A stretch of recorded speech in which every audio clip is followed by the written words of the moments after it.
Veterans for Peace is a good organization. I would call them a real liberal organization. I've seen them do good work against war and, you know, not spend all their time promoting socialism. And I've known some Veterans for Peace people and found them to be quality folks like Don Darling here in town, who was a nuclear submarine captain, friend of mine. I haven't had him on in years. Got to check in on him and get him back on the show and get him in studio. But Phil Restino is Veterans for Peace head in Central Florida, big chapter. He was friends with the late, great Bob Bowman, former head of the Star Wars program, Colonel Bowman, Dr. Bowman, nuclear physicist, chemical engineer, you name it. He died a few weeks ago after a long, decade-long battle with leukemia. Basically had a form of blood cancer. And great guy. I remember he'd come in here and do interviews with us. He'd go out immediately, just lay down in his RV. I saw him last year. He was here. He's going to be in Obama deception, too. That's how long I've been working on this. But we don't have a lot of time. I appreciate Phil coming on. The head of the Veterans for Peace nationally, Mike Finner, has intervened for 2 years to keep Veterans for Peace National President Elliott Adams from sending the same letter to members of Congress calling for a resolution to impeach Obama. So it's not enough to just have all the Hollywood people and folks, you know, go, okay, Obama conned us. He's worse than Bush with the press, worse than Bush on so many issues, because he's more effective at evil.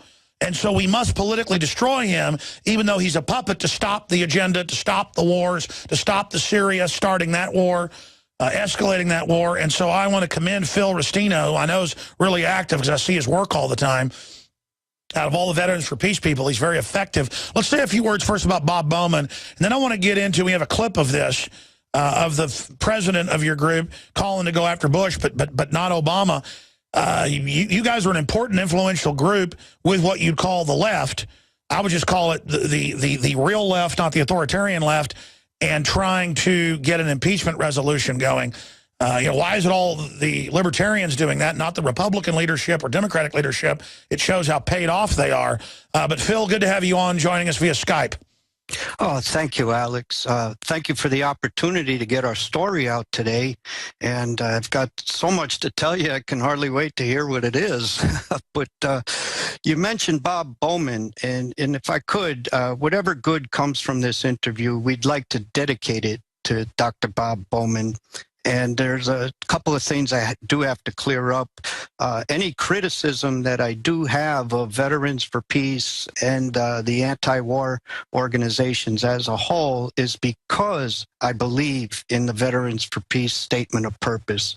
I believe in what they practiced, the principles they practiced during the Bush years, which got me to join them.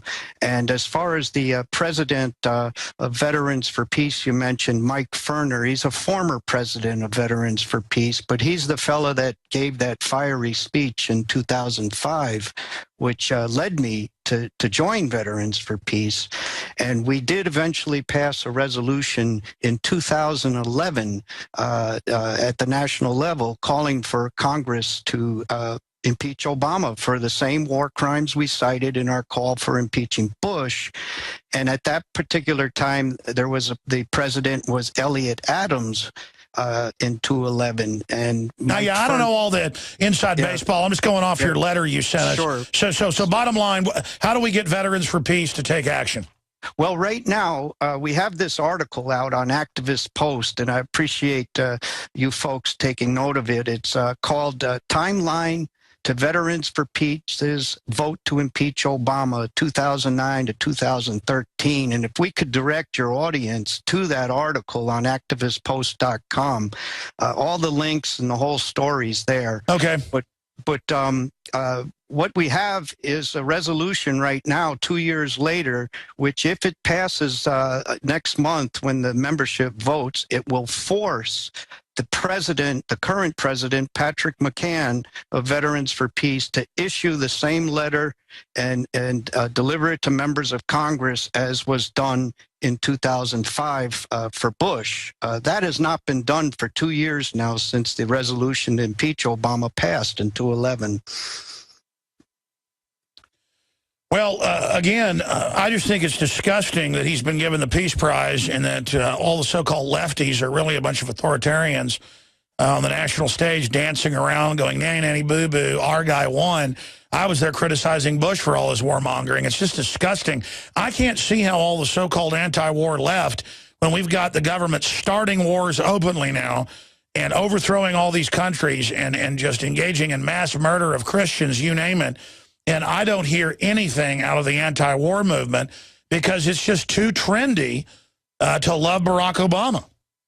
Well, it's been a shame, and this is why we've been there's a lot of us in the rank and file, Alex, that are never heard from, and that's why we're criticizing the national leadership, because that's what the impression the general public gets is from them, unless you're active locally, and that's what your local community gets. But our chapter of Veterans for Peace, I don't think you could call us left or right.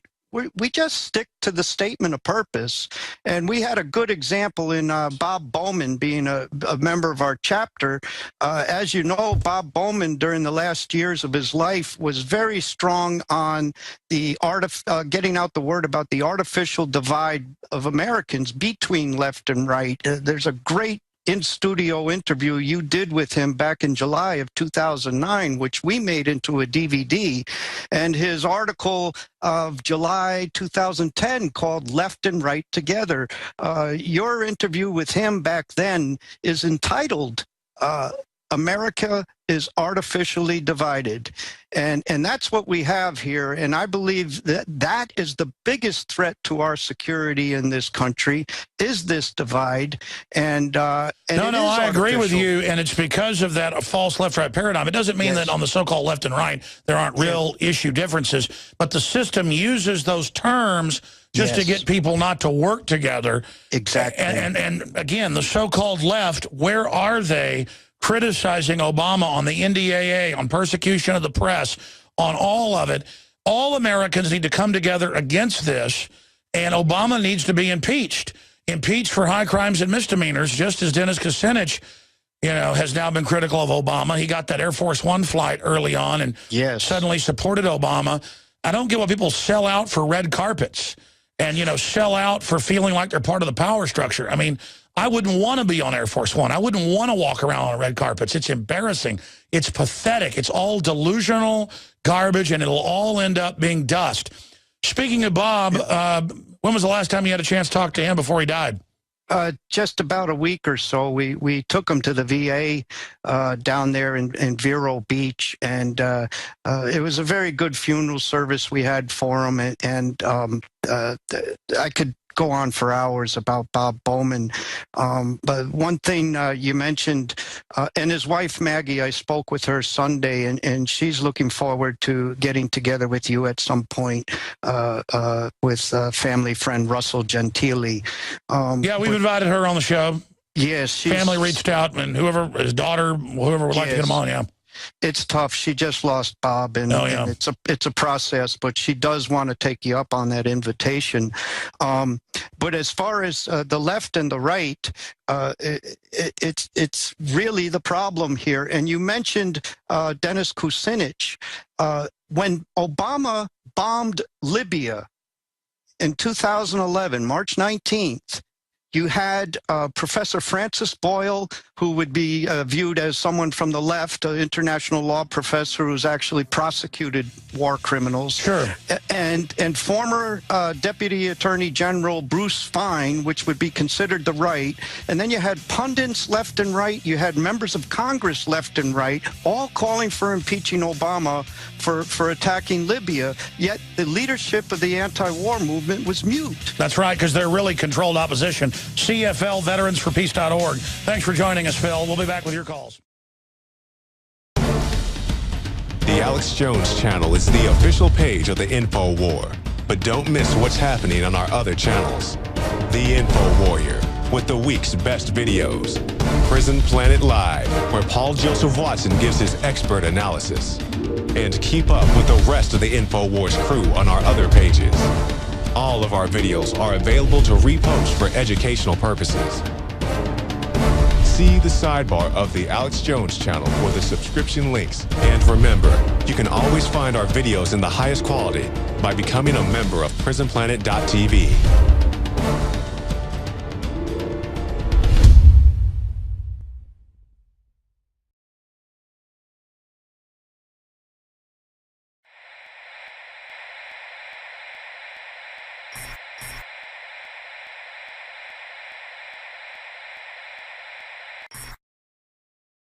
Great guy. I remember he'd come in here and do interviews with us. He'd go out immediately, just lay down in his RV. Saw him last year. He was here. He's going to be in Obama Deception too. That's how long I've been working on this. But we don't have a lot of time. I appreciate Phil coming on. The quality folks like Don Darling here in town, who was a nuclear submarine captain, friend of mine. I haven't had him on in years. Got to check in on him and get him back on the show and get him in studio. But Phil Restino is Veterans for Peace head in Central Florida, big chapter. He was friends with the late, great. Veterans for Peace is a good organization. I would call them a real liberal organization. I've seen them do good work against war and, you know, not spend all their time promoting socialism. And I've known some Veterans for Peace people and found it. Bob Bowman, former head of the Star Wars program, Colonel Bowman, Dr. Bowman, nuclear physicist, chemical engineer, you name it. He died a few weeks ago after a long, decade-long battle with leukemia. Basically had a form of blood cancer. And great.